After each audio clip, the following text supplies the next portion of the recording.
ছোট, কেমনে বিয়ে? কি পরে? অনার্সে পড়ে। অনার্সে পড়ে মেয়ে ছোট? এর লেগে তো কিছুদিন পরে আইসা মার কাছে আম্মা বমি বমি ভাব লাগে, কি লাগে বুঝতেছি না। যেহেতু বমি ভাব বুঝে, তার মানে বুঝতে হবে বিয়ের বয়স হয়েছে।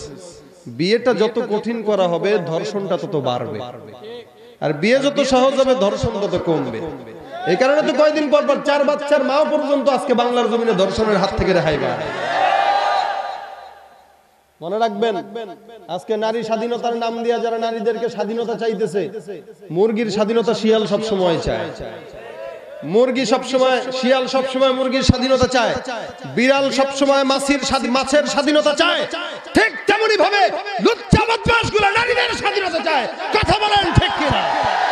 এরা জানে মা বোনদেরকে যত বেপরদায় রাখবে তত আমাদের ভালো। তোর বোন নাই, তোর মা নাই, তুই বুঝবি কেমনে? তোর জন্মেরও তো ঠিক নাই, তুই মায়ের মর্যাদা বুঝবি কেমনে? যার জন্মের ঠিক নাই ও আরেক মায়ের মর্যাদা, বোনের মর্যাদা বুঝে না।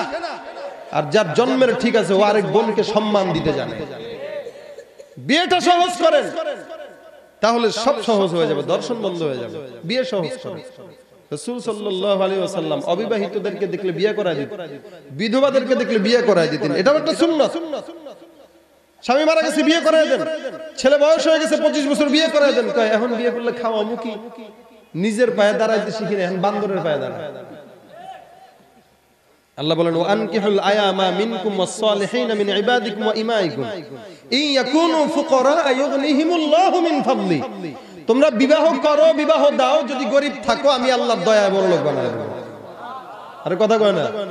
বিয়ে করবেন তো একটা করবেন না দুইটা করবেন? একটা করবেন, তাহলে খাঁটি ইমানদার হইতে পারেন নাই। আল্লাহ পাক বলতেছে ফানকিহু মা তাবা লাকুম মিনান নিসাই মাসনা। আগে বলছেন কয়টা করতে? দুইটা। কথা কয় না? কয়টা?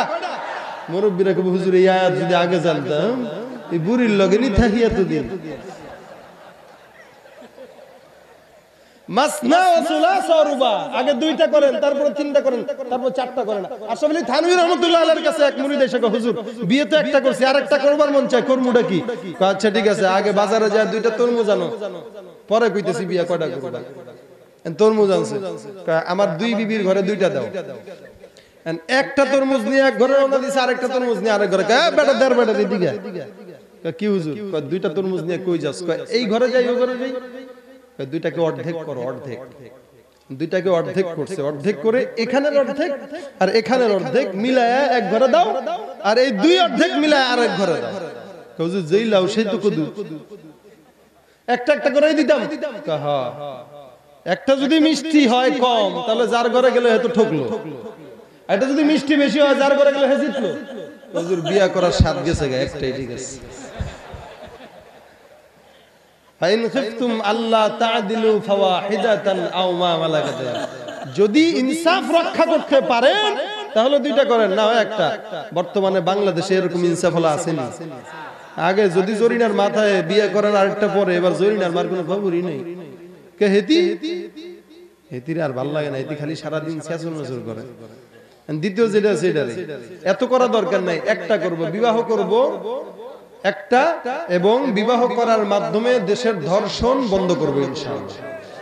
রাসূলের সুন্নাত। বিয়ে করেন, মা বোনদেরকে বিয়ে দিয়ে দেন, তাড়াতাড়ি বিয়ে দিয়ে দেন। এখন বিয়ে করে 30 বছর বয়সে, দেখেন বিয়ে করছে 30 বছর, এবার বিয়ে করার পরে কয় স্বামী স্ত্রী এবার একটু ঘুরবো টুরবো ফিরবো আনন্দ করবো, 5 বছর পরে সন্তান নেব। 35 বছর এবার সন্তান নিতে চায়, এখন আর সন্তান হয় না, এখন খালি বাবার দরবারে দৌড়ায়, হুজুর তাবিজ দেন সন্তান লাগবে। তাবিজ দিয়ে কি আর সন্তান হয়? 35 বছরে চায় সন্তান। সন্তান যদি 35 বছরে হয়, সন্তানের বয়স যখন 20 হবে তখন বাপের বয়স হয় তখন 55। 55 হইলে সন্তানের বিয়ে দিবে কবে, নাতি দেখবে কবে, পুতি দেখবে কবে? এখন আগে বিয়ে করেন, নাতি পুতি সব দেখে যাবেন। কি বলেন, ঠিক না? বিবাহ সহজ করবেন, বিবাহ কঠিন করবেন না। বিবাহ করবেন, যদি গরিব থাকেন আল্লাহ পাক ধনী বানায় দেবে ইনশাআল্লাহ। এগুলাও রাসূলের সুন্নাত, এগুলাও রাসূলের সুন্নাত।